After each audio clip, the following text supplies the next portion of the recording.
Saya akan menjelaskan tentang awal mula terbentuknya ASEAN atau latar belakang pembentukan ASEAN. ASEAN adalah singkatan dari Asosiasi Asia Nasional atau apabila terjemahkan dalam Indonesia berarti Persatuan Bangsa-Bangsa Asia dan Tenggara. Organisasi Internasional Regional ASEAN didirikan pada tanggal 8 Agustus 1967 di Bangkok melalui penandatangan Deklarasi Bangkok atau Bangkok Declaration atau sering juga disebut dengan ASEAN Declaration oleh Indonesia, Singapura, Malaysia, Thailand, dan Filipina. Organisasi ini bertujuan untuk meningkatkan pendahuluan persahabatan dan kerjasama di bidang pertumbuhan ekonomi, kemajuan sosial, dan pengembangan kebudayaan negara-negara anggotanya. Kemajuan sosial pengembangan budaya dan anggotanya sehubungan dengan latar belakang negara-negara ASEAN yang beraneka ragam bentuk dan dari kerjasama yang ada harus dilandasi dengan faktor-faktor kebersamaan supaya ASEAN dapat berkembang menjadi organisasi internasional regional dan selektif. Pada dasarnya dibentuk ASEAN adalah untuk menciptakan kawasan Asia Tenggara dalam susunan persahabatan, kemakmuran, dan kedamaian. Lebih penting lagi, secara politis, ASEAN menegakkan dirinya sebagai organisasi yang menghormati serta bertekad untuk menjunjung tinggi hak asasi manusia atau HAM dan nilai-nilai demokrasi. Hal ini sesuai dengan isi Deklarasi Bangkok yang berbunyi: pertama, pembentukan Asosiasi Kerjasama Regional antara negara-negara Asia Tenggara dikenal sebagai Asosiasi Bangsa Asia Tenggara atau ASEAN. Kedua, bahwa maksud dan tujuan dari asosiasi ini adalah untuk mempercepat pertumbuhan ekonomi, kemajuan dan sosial, dan pengembangan kebudayaan di kawasan melalui usaha bersama dan semangat kesetaraan dan kemitraan untuk memperkuat dasar bagi masyarakat yang makmur dan damai bangsa Asia Tenggara.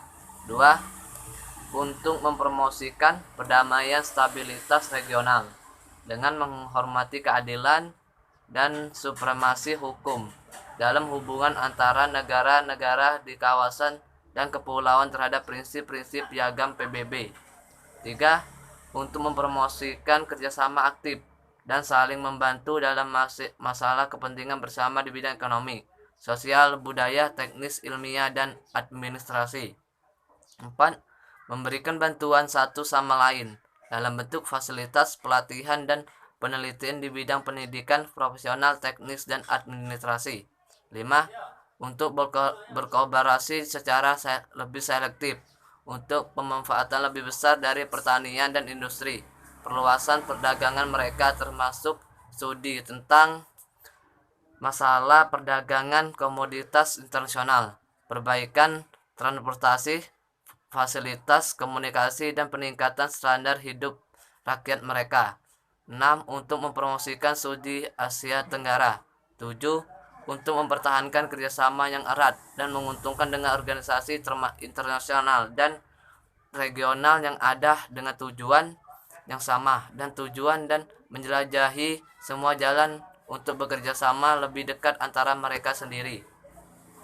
Ketiga, bahwa untuk melaksanakan maksud dan tujuan kegiatan berikut harus ditetapkan. Yang pertama yaitu pertemuan tahunan Menteri Negara yang harus dengan rotasi dan disebut pertemuan tingkat Menteri ASEAN. 2. Berdiri komite di bawah pimpinan Menteri Luar Negeri dan negara tuan rumah atau wakilnya memiliki sebagai anggotanya. 3. Komite dan komite tetap spesialis menjabat pada bidang tertentu. 4. Sekretaris nasional di masing-masing negara anggota untuk melaksanakan pekerjaan asosiasi atas nama negara itu dan melayani pertemuan tahunan atau khusus dari Menteri Luar Negeri. Keempat, bahwa asusila ini terbuka bagi partisipasi pada semua negara di wilayah Asia Tenggara untuk melaksanakan prinsip dan tujuan. Kelima, bahwa asosiasi mewakili kehendak kolektif dari bangsa-bangsa di Asia Tenggara untuk meningkat dari bersama dalam persahabatan dan kerjasama dan melalui upaya bersama dan penghormatan aman bagi masyarakat mereka dan untuk anak cucu berkat kedamaian, kebebasan, dan kemakmuran. Sebagai payung kerjasama antara negara di Asia Tenggara, ASEAN mempunyai tanggung jawab yang benar dalam perkembangan dan kehidupan hubungan diplomatik antar negara di Asia Tenggara. Tidak hanya dalam hubungan diplomatik yang menguntungkan dalam wilayah regional, ASEAN juga diharapkan mampu menjadi penghubung dan moderator bagi persengketaan yang timbul di antara para anggota ASEAN itu sendiri.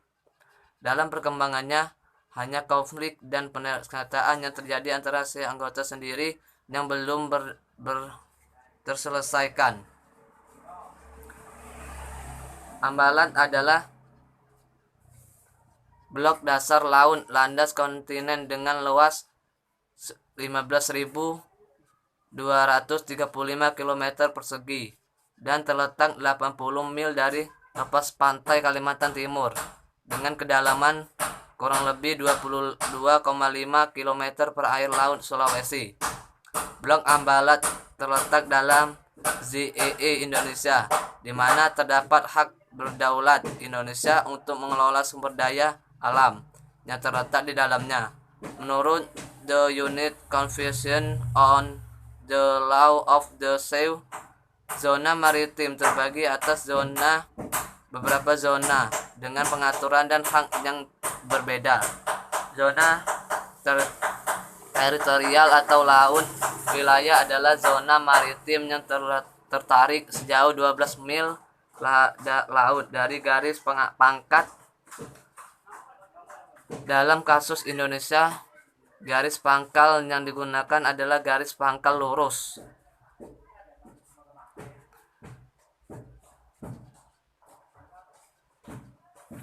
Dalam kasus Indonesia, garis pangkal yang digunakan adalah garis pangkal lurus kepulauan yang merupakan hak Indonesia sebagai zona teritorial. Ini berlaku yudikatif hukum nasional seperti yang berlaku di wilayah daratan negara pantai secara penuh.